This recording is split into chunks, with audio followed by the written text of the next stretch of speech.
Éramos pocos y parió la abuela. Y es que por si faltara algún ingrediente al cóctel político en el que estamos inmersos en España, el gobierno separatista catalán ponía más picante aún al mismo convocando elecciones para mayo, y obligando de esta manera al golpista de la Moncloa, Pedro Sánchez, a renunciar a los presupuestos, sobre los que en otros momentos de su vida decía cosas como estas. Como no apruebe los presupuestos, el señor Rajoy lo que tiene que hacer es convocar elecciones. Que si no había presupuestos generales del Estado, el señor Rajoy lo que tenía que hacer era anticipar las elecciones. Pues ya está todo dicho, Sánchez. Convoca elecciones generales y a correr. Evidentemente no lo hará, ya que los socialistas se centrarán en que el daño electoral en Cataluña a su partido sea el menor posible, y en que Vox no siga creciendo en la región catalana. Un crecimiento del partido de Santiago Abascal, para lo cual sería imprescindible que, visto los resultados electorales de las pasadas elecciones autonómicas catalanas, el Partido Popular, siguiendo su lógica de pedir concentrar el voto de la derecha, entre comillas, en el partido constitucionalista más votado, renuncia a presentarse a los comicios catalanes. Por supuestísimo no lo harán, y además seguirán atacando a Vox, cuyo líder en Cataluña, Ignacio Garriga, lo tiene clarísimo.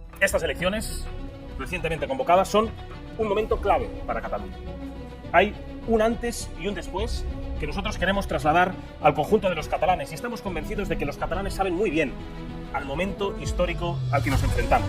Los catalanes deberán elegir entre corrupción u honradez, entre separatismo o libertad, entre inmigración ilegal o seguridad, entre precariedad o prosperidad, entre las políticas para privilegiados o políticas para reforzar el sistema del bienestar de los catalanes. Nosotros estamos preparados para seguir liderando esa necesaria reacción de todos aquellos catalanes que quieren salvar Cataluña y darla en herencia a las generaciones futuras.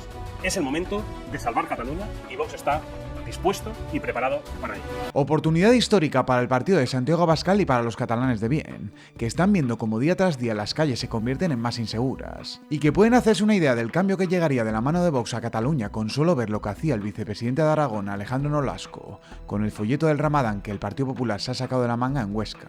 Así que esta es la respuesta que yo tengo ante este tipo de actuaciones.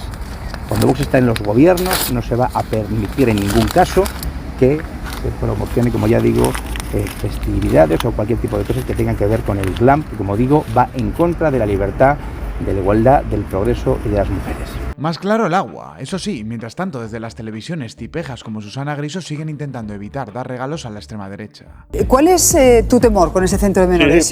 El País Vasco tiene que acoger, tiene, digamos, que ser solidario. Resulta absolutamente cojonudo cómo manejan la solidaridad ajena pero no la personal estas tipejas, haciéndole el juego a doña Rogelias, que vuelven a utilizar el comodín del racismo para callar a todo aquel que alce la voz ante cosas como el preso marroquí que se llevó ayer mismo la vida de una cocinera en una cárcel de Tarragona, el robo a martillazos y con una defensa extensible en Gerona, o la terrible agresión con cuchillo al cráneo incluido sucedida en Mijas por un hombre que simplemente paseaba a su perro. Y esto que os cuento es simplemente una pincelada de lo que sucede a diario en nuestro país, en los que muchos no criminalizan a estos negacionistas del jamón, pero sí a los dirigentes de Vox por decir cosas como estas. La humanidad debe ejercerse en primer lugar con el más próximo, o sea que hay que cuidar y proteger en primer lugar a los más cercanos, y producir perjuicio o daño a los más cercanos, a nuestras familias, a los amigos, a los vecinos, que ven cómo aumenta la inseguridad y la delincuencia, que ven cómo las libertades y los servicios públicos se deterioran.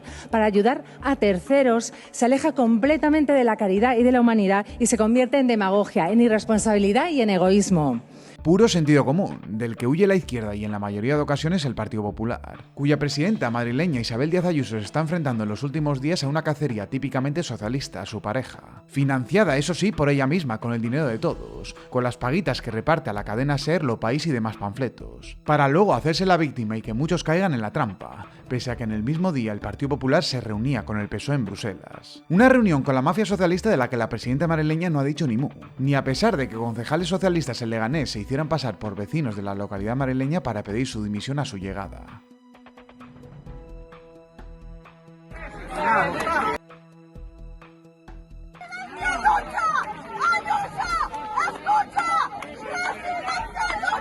Estas y no otras son las cosas de dialogar y pactar con la mafia socialista como tanto le gusta hacer al Partido Popular, donde por cierto también ponían el grito en el cielo por la filtración de la información fiscal de la pareja de Isabel Díaz Ayuso, y ante la amenaza en pleno congreso de la propia ministra de Hacienda Marisú Montero. Nada que pueda extrañar a estas alturas de un gobierno que incluso después de encerrarnos ilegalmente en nuestras casas, recordaba sin tapujo de ningún tipo aquel 14 de marzo del año 2020. Y es que al final son lo que son, unos totalitarios corruptos y mafiosos. Pero ojo, porque la culpa no es de ellos, la culpa es de los que blanquean constantemente a los socialistas, como hacen la mayoría de dirigentes del Partido Popular y periodistas como Risto Mejide, que tras un tuit amenazante del australopiteco socialista Óscar Puente, en el que le llamaba matón, reaccionaba de esta manera. Y parece que a usted le falta es libertad. Porque si usted piensa que alguien hablando en el ejercicio libre de su opinión como ciudadano es un matón, eso, como decía mi abuela, piensa el ladrón que todos son de su condición. Eso significa que usted piensa que todo el que está dentro de una organización tiene que pensar como el jefe, que es exactamente como se debe sentir usted, ¿verdad? Ay, Risto, quizás si escucharas atentamente al líder de Vox, Santiago Abascal, y no criminalizaras a la formación verde cada vez que tienes ocasión, sabrías a la mafia y al capo al que nos enfrentamos. Y es que usted es el capo de la trama de corrupción. Un capo de la mafia socialista al que el socio de Vox en Portugal y líder de Chega, André Ventura, dedicaba estas palabras. E o Sr. Pedro Sánchez só entrará quando necessário mesmo, porque também não queremos que entre muitas veces. Estos socialistas no van a poder poner un pie en España ni en el resto de Europa, más aún después de que el eurodiputado de Vox, Jorge Buxade, resumiera la historia criminal del PSOE en pleno Parlamento Europeo. La historia criminal del PSOE es más larga que la genealogía de Abraham. Robos, secuestros, golpes de Estado, cohecho, malversación o asesinato. Corrupto es el que roba, pero más el que miente o traiciona la lealtad de un pueblo.